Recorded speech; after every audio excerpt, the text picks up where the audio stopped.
Welcome back ناظرین، اور اب ہم بات کرتے ہیں جناب محترم اظہر جمیل صاحب سے، جو کہ ایک معروف شخصیت ہیں، سیاسی رہنما ہیں، کنوینئر ہیں قومی محاذ آزادی نامی ایک پلیٹ فارم کی، ایک تنظیم کی۔ یہ وہ تنظیم ہے جو معراج محمد خان نے فارم کی تھی، اور اس تنظیم کے جو فاؤنڈر ہیں وہ معراج محمد خان تھے۔ اظہر جمیل صاحب سے ریسنٹلی میری ملاقات ہوئی، اور ان سے جو گفتگو ہوئی، میں چاہتا ہوں کہ آپ بھی وہ گفتگو سنیں اور وہ کیا کہتے ہیں، ان کا کیا ویژن ہے پاکستان کے حالات کے بارے میں، وہ کیا کہتے ہیں، اس کا سلوشن کیا ہے ان کے پاس۔ السلام علیکم جناب اظہر جمیل صاحب۔ السلام علیکم۔ اظہر جمیل صاحب، بتائیے تھوڑا سا اپنے بارے میں بھی بتائیے۔ آپ کو جو لوگ جانتے ہیں وہ تو جانتے ہی ہیں، لیکن بہت سارے ینگ لوگ جو ہیں وہ جاننا چاہیں گے۔ بھئی ہم تو پرانے وقتوں کے لوگ میں سے ہیں۔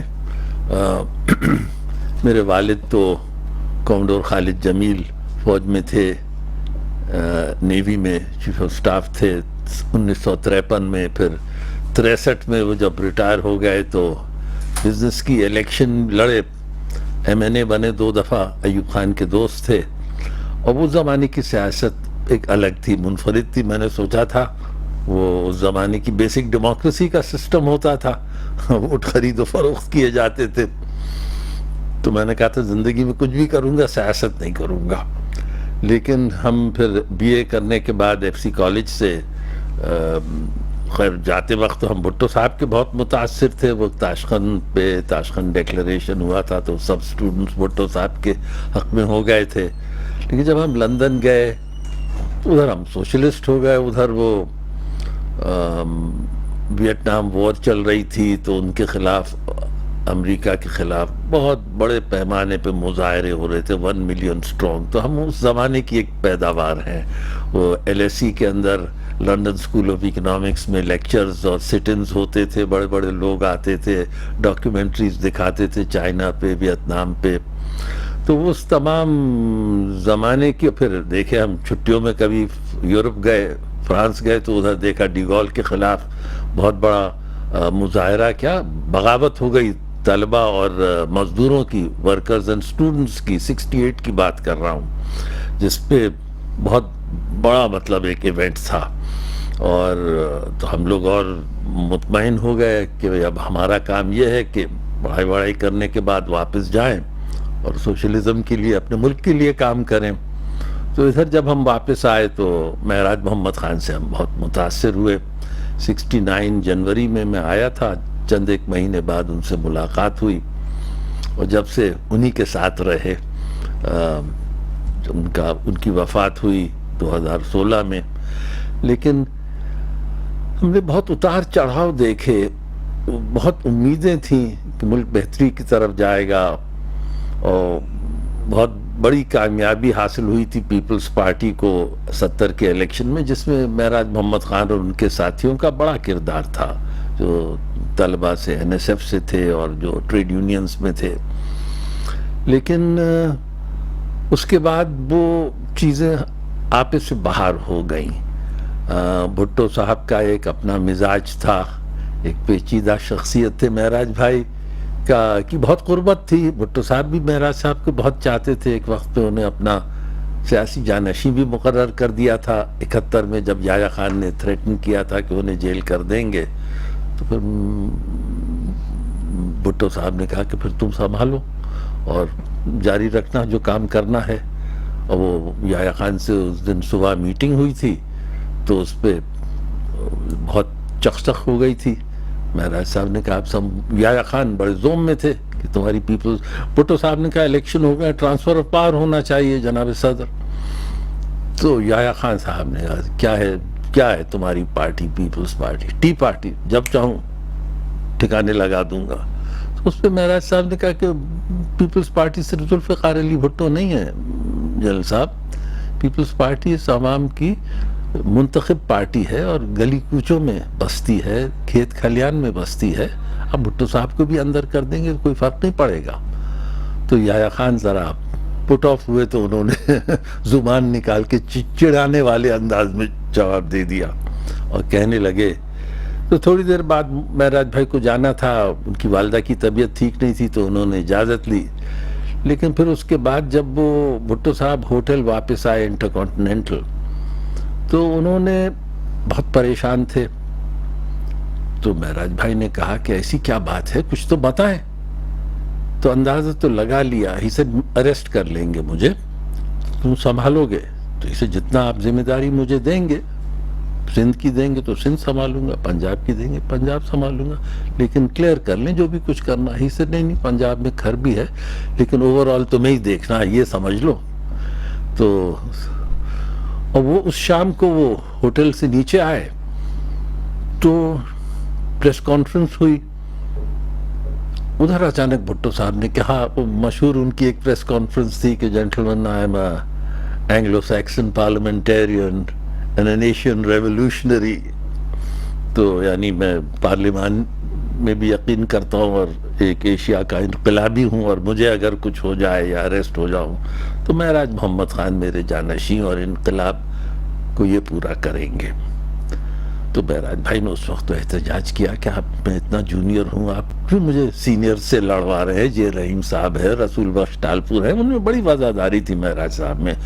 تو بھٹو صاحب نے کہا نہیں، جینٹلمین آف دا ریکارڈ، یعنی یہ باتیں مہراج نے کہیں آپ رپورٹ نہیں کریں گے۔ تو اس زمانے میں یہ ہوتا تھا کہ اگر آپ نے جرنلسٹوں کو کہہ دیا کہ جینٹلمین آف دا ریکارڈ تو مان لیتے تھے۔ اب تو زمانہ اور ایتھیکل جرنلزم کرنے والے لوگ اب بھی ہاں وہ ہے۔ تو انہوں نے ان حالات میں بھٹو صاحب نے انہیں جانشین مقرر کیا، لیکن بہرحال ایسٹ پاکستان میں حالات تو قابو سے باہر ہو گئے تھے، ہمیں ٹرانسفر آف پاور تو مجیب کو کر دینا چاہیے تھا، میجورٹی پارٹی تھی، جیت کے آئی تھی، اور وہ مجیب الرحمان سے جب بھٹو صاحب اور مہراج صاحب ملنے گئے تھے جنوری میں 71 میں، تو مجیب الرحمان نے ان کے لیے دعوت کی بوری گنگا پہ، اور بھٹو صاحب زیادہ ذہین تھے۔ دیکھیے مجیب الرحمان تو ایک جیتے تھے نیشنلزم کے سلوگن پہ، جوائے بنگلہ 6 نکات اور جوائے بنگلہ، تو 163 میں سے 161 سیٹیں انہیں ملی، یعنی دنیا میں کہیں ایسا نہیں ہوا ہے۔ تو اس میں کوئی مجیب الرحمان کی بڑی قابلیت نہیں تھی، مجیب الرحمان نے نیشنلزم کے سلوگن پہ وہ الیکشن جیت لیا، سب اوور خالی 2 سیٹیں مخالفت میں آئیں۔ یعنی بھٹو صاحب کی کامیابی ویسٹ پاکستان میں وہ زیادہ بڑی کامیابی تھی کہ آپ نے برادری سسٹم کو توڑ کے روٹی کپڑا اور مکان اور مزدوروں اور کسانوں اور طالب علموں کی بات کر کے آپ میجورٹی وہ بھی 82 سیٹس لے کے آئے اپنی توقع سے زیادہ۔ تو وہ میرے نظر میں وہ زیادہ بڑی کامیابی تھی، اس کی زیادہ کانشیسنس تھی۔ مجیب الرحمان کا تو جو بنگالی تھا اس نے تقریباً اسی طرف ووٹ دے دیا، اس کا ایک پورا بیک گراؤنڈ ہے، ہسٹری ہے، اس میں تو نہیں جاتا میں ابھی۔ لیکن بھٹو صاحب اس دعوت میں بوری گنگا کے وہ اسٹیم شپ پہ کہہ رہے تھے، بھٹو صاحب ٹونٹ کر رہے تھے ذرا مجیب کو، Mujib why 6 points, why not 5 points, why not 4.5 points. تو وہ جو ایم این ایز تھے ان کے جو چائے وائے دے رہے تھے پیجامہ کرتا پہنے ہوئے، بڑے سادے لوگ تھے وہ، Bengali political workers M N As تھے، چائے وائے دے رہے تھے مہمانوں کو، تو وہ دیکھ رہے تھے بھئی یہ کیا ہو رہا ہے، کوئی 6 پوائنٹ پہ ادھر سودا ہو رہا ہے۔ تو انہوں نے بھٹو صاحب کا ہاتھ تھاما اور انہوں نے کہا بھٹو صاحب کمرے میں آؤ، اور مہراج صاحب سے کہا مہراج صاحب تم بھی آؤ۔ اب کیونکہ میں اس وقت تھا مہراج صاحب کے ساتھ جب وہ آئے تو یہ ساری باتیں مجھے پتہ چل جاتی تھیں، حالانکہ وہ میں تو نیا ورکر ہی تھا، لیکن انہوں نے کہا مجیب الرحمان نے کہ تم یہ مہراج صاحب کی زبانی بالکل، اور اسی وقت یعنی چند روز بعد جب وہ بنگال سے آئے مجھے تو اسی وقت پتہ چل گیا۔ I was so fortunate، میری خوش قسمتی تھی، very privileged to have all this access۔ تو انہوں نے کہا تم ویسٹ پاکستانی شالا لوگ ہم کو غدار سمجھتا ہے، تم نے کیا کیا پاکستان کے لیے جو ہم کیا؟ ہم مسلم لیگ کا ورکر تھا، ہم جاتا تھا گاؤں سائیکل پہ، اب مسلم لیگ کا پیمفلیٹ بانٹتا تھا، تم سر شاہ نواز بھٹو کا بیٹا تم نے کیا کیا؟ تو بھٹو صاحب نے کہا نہیں، ہلکے سے لائٹ کر دیا، نہیں میرا مطلب یہ تھوڑی تھا کہ آپ کو کوئی بات میری بری لگی ہو، forget it۔ تو اس نے کہا دیکھو بھٹو صاحب ابھی میں 6 پوائنٹ پہ ہوں، 6 پوائنٹ سے میں ہٹتا ہوں بہت تباہی آ جائے گی، کرائسس ہو جائے گا۔ بھٹو صاحب کہہ رہے تھے نا ہٹو ابھی اس سے، 6 پوائنٹ سے ہٹنے کے معنی اس کہ سیاسی خودکشی کر لو۔ تو اس نے کہا بھٹو صاحب اسمبلی میں آؤ، اسمبلی میں آؤ، آپ آؤ گے، قصوری صاحب آئے گا، انہوں نے کیا خیر بخش مری آئے گا، ولی خان آئے گا، بڑے بڑے لوگ، مفتی محمود آئے گا، بڑے بڑے لوگ آئیں گے, ادھر ہم خوب بحث کریں گے 2 مہینے 3 مہینے جو بھی ہمیں ٹائم ملا ہے, اور اس پہ جو آپ طے کریں گے نا 5 پوائنٹ 4.5 پوائنٹ 4 پوائنٹ, وہ وقت ہے جب میں اناؤنس کروں گا کہ یہ 6 پوائنٹ ہمارا پروگرام تھا عوامی لیگ کا, لیکن ہم سب نے مل کر کے 5 پوائنٹ 4.5 پوائنٹ 4 پوائنٹ اس نے کہے, اس وقت میں اپنے عوام سے منواؤں گا. تو یعنی کہ ہم نے موقع نہیں دیا نا, یعنی کہ مجھے میں لچک تھی, لیکن بس بہرحال یہ میں سر آپ سے گفتگو تو طویل کرنا چاہتا ہوں, جی. لیکن یہ وقت کی بندش ہے, اس کا بھی خیال رکھنا ضروری ہے, اور میں آپ سے دوبارہ بھی انشاءاللہ نشست ہم کریں گے, لیکن مجھے بس مختصر ہمارے پاس 2-3 منٹ ہیں اور بات کرنے کے لیے. تو پاکستان کے حالات کے حوالے سے بتائیے کہ اب یہ آگے کیا کر سکتے ہیں ہم, اس میں کیا رول پلے کرنا چاہیے نوجوانوں کو, اسٹوڈنٹس کو, یوتھ کو, کیا ہونا چاہیے؟ ایک نوجوانوں کو جو سیاست میں آ رہے ہیں بہت اچھی بات ہے, لیکن اپنی تاریخ سیکھیں, پڑھیں, ڈسکس کریں. میں راج محمد خان کے ساتھ, ہم عمران خان کے پاس بھی گئے 5 سال, ادھر سے ہمارا مرجر ہوا تھا قومی محاذ آزادی اور پی ٹی آئی کا, لیکن وہ اس وقت عمران سمجھا نہیں, بعد میں لایا گیا بانی پی ٹی آئی, ان کا نام یوز نہیں کریں گے, بانی پی ٹی آئی کہہ کے آپ بات کریں. اچھا بانی پی ٹی آئی کر لے, ہمارا تو ویسے بھی دوست تھا اور کوئی, لیکن وہ بات نہیں بنی. بات یہ ہے کہ آپ اس کرائسس میں آ گئے ہیں. ایک پروجیکٹ عمران, وہ تو جن لوگوں نے بنایا, ہمارے فوجی بھائیوں نے بنایا اپنا, اور خود انہوں نے اپنی غلطی تسلیم کر لی, تب اس کو پروجیکٹ کو تو ٹھیک کرنا ہے. تو اس کے لیے ایک سسٹم کے اندر آنا ہے. پالیٹکس کرنی ہے تو پارلیمنٹری سسٹم میں آنا ہے. اگر آپ یہ سمجھتے ہیں کہ نہیں میں ان لوگوں سے بات نہیں کروں گا, یہ چور ڈاکو, میں تو صرف ایک شخص سے بات کروں گا, تو بھائی وہ تو پالیٹکس میں, اس کا ادارہ تو پالیٹکس میں اسے, ہاں جو خرابیاں کی ہیں وہ ادارہ ٹھیک کرے گا جو خرابیاں ہوئی ہیں پروجیکٹ عمران میں, لیکن آپ کو سسٹم میں آنا پڑے گا. اور دیکھیے سب سے بڑی بات, احتساب کا عمل شروع ہونا چاہیے, خواہ عمران ہوں, خواہ وہ جرنیل جو انہیں لے کے آئے, خواہ وہ ججز جنہوں نے ان کو وہ پروجیکٹ عمران کو آگے بڑھایا.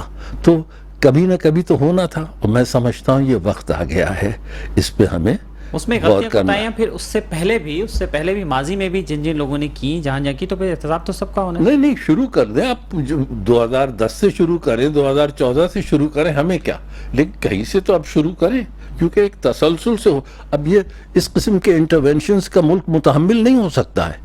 آپ دیکھیے آج کیا ہوا, نواز شریف واپس آ گئے, یعنی اس ساری چیزیں ان کے خلاف جو ایک اقامہ پہ آپ نے ہٹایا. میں کوئی مسلم لیگ کا سپورٹر تو نہیں ہوں, لیکن وہ خود ہم پہ کسی اور پہ بھی زیادتی اگر ہو تو اس کے لیے بھی تو ہم آواز اٹھائیں گے. تو میں سمجھتا ہوں یہ اب واپس آئے ہیں, ملک کو ایک نیشنل ایجنڈا کی ضرورت ہے. ہم جیسے ہم چاہ رہے تھے کہ چلو عمران جیسے بھی آیا, اس کو مشورہ دیتے تھے کہ کچھ اچھے کام اس کے ہاتھ سے ہو جائیں. ہمارا یہ ہے کہ آج یہ حکومت کامیاب ہو, لیکن ریفارمز لائیں, کسی ایجنڈا پہ آئیں, اور اس ایجنڈا پہ پورا ملک کام کر سکتا ہے. سر بہت شکریہ آپ کا اظہر جمیل صاحب. باتیں تو گفتگو تو بہت ساری ہے ظاہر ہے یقیناً, اور میں بھی چاہتا ہوں کہ انشاءاللہ اس پہ ہم کریں گے, آپ کو دوبارہ زحمت دیں گے, ہمارے شو میں آپ دوبارہ تشریف لائیے گا اور پھر اس پہ بات کریں گے. آج کے لیے آپ کا بہت شکریہ آپ کے وقت کا, اور ناظرین اس کے ساتھ ہی اپنے میزبان اختر شاہین کو اجازت دیجیے. اپنا خیال رکھیے گا, اللہ حافظ.